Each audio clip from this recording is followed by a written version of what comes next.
Real Estate Salesperson Paper 2. Stamp Duties Act.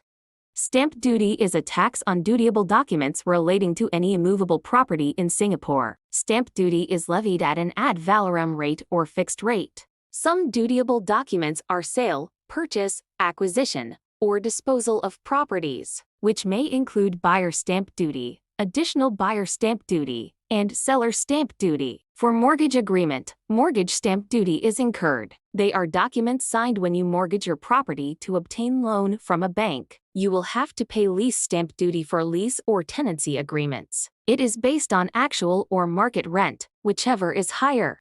Stamp duty payable based on property type. Buyer stamp duty is imposed on residential, industrial, and commercial property. For seller stamp duty, it is incurred if you sell your residential or industrial property within 3 years from date of purchase or acquisition. Additional buyer stamp duty is also applicable to residential property based on citizenship, type of holding, and property count.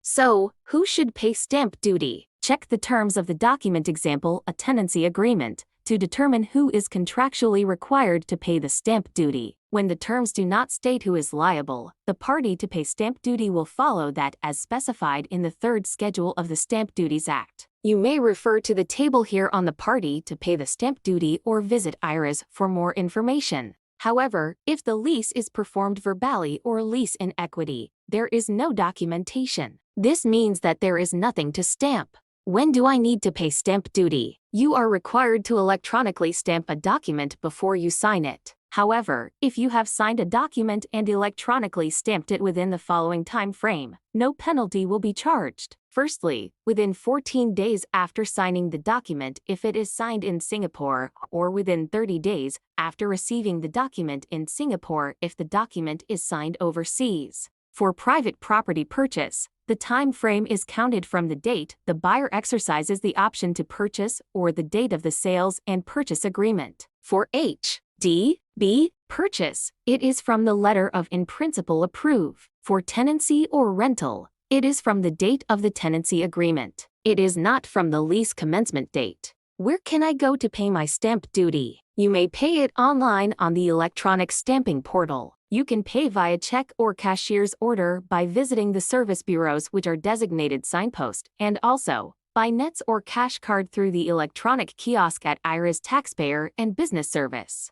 It is good to note that there is late penalty for stamping. A minimum penalty of $10 or 5% per annum calculated on a daily basis on the stamp duty payable, whichever is greater, will be imposed on a document that is stamped within 3 months from the due date. A minimum penalty of $25 or 5% per annum calculated on a daily basis on the stamp duty payable, whichever is greater, will be imposed on a document that is stamped after 3 months from the due date. A calculation example is shown here. Late stamping penalties cannot be waived. The maximum penalty is 4 times stamp duty payable. Evading or paying less stamp duty by executing an instrument where facts and circumstances are not fully and truly set forth is an offense under Section 62 of the Stamp Duties Act. Any person guilty of such an offense shall be liable on conviction to a fine of up to $10,000 and/or to imprisonment for a term of up to 3 years.